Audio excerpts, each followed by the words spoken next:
very special time, and believe me, a very honoured DJ to be joined by the Divine Brown coming out of Toronto in Canada. Good morning, Divine. Good afternoon to you. Yeah.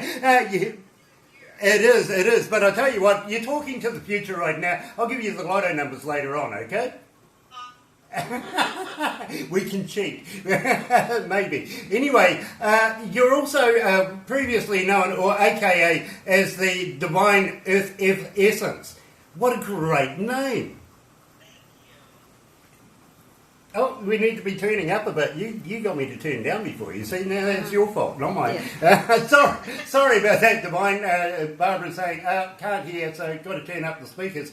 Now, you're also a Juno Award-winning R&B and soul singer and a theatre performer. Yes. Tell me about your theatre performances. How did you get into that? I actually started, my love for the stage began with theater at a very young age. All throughout elementary school, whenever there were productions that happened in school, I was like first in line to get involved. The first professional theater production that I did at the age of 12.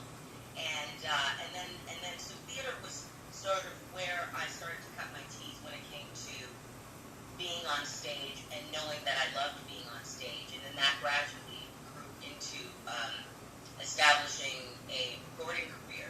But my career has been peppered all throughout my career with theater performances, which is something that it's a medium of the arts that I absolutely adore. You know, I get that. I really, really do. And I was going to ask you, are you a child protege? Have you been doing this since you were a little girl? Because I just get that feeling that you're so comfortable within yourself of what you're doing that you absolutely must have been doing it for so long now that it's becoming not only a career and not only a love, but it's just becoming an absolute book of life experiences. It absolutely is, and I always knew that I wanted to perform.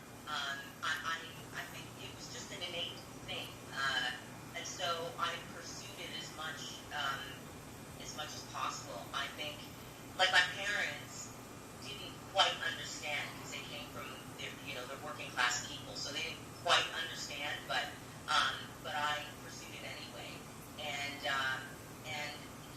it's funny because I think when my first album dropped, when my first single dropped here in Canada, and it did so well, that's when I got the sort of stamp of approval from my dad, because he's seen me work really, really hard throughout the course of wanting to become a performer, and that's when he really started to see and understand how deep my passion ran for being a creative individual, as a songwriter, as a vocalist, as an actor. It's all encompassing. Now, your mother, she comes out of Jamaica, is that right? Yes, both my parents do. Okay, believe me, I'm a big fan of Bob Marley, so I kind of relate to that very, very much. And believe me, I love R&B. Now, I was going to ask you about your influences and who you figured would be your influences that made you the star that you are today. And I see there that you have Chaka Khan, Patti LaBelle and Aretha Franklin in there. Now, you see, for me, I kind of listened to your music and thought you were a little bit of Tina Turner and a little bit of Ruby Turner in there as well, with a bit of Donna Summer just thrown in. Am I wrong? You're not. All of those women have influenced me in some way, shape, or form. I listened to a lot of R&B soul growing up. And all of those, I was influenced by not only female vocalists, but male vocalists as well. And I was even influenced by other female vocalists. I was influenced by were people like Minnie Riperton and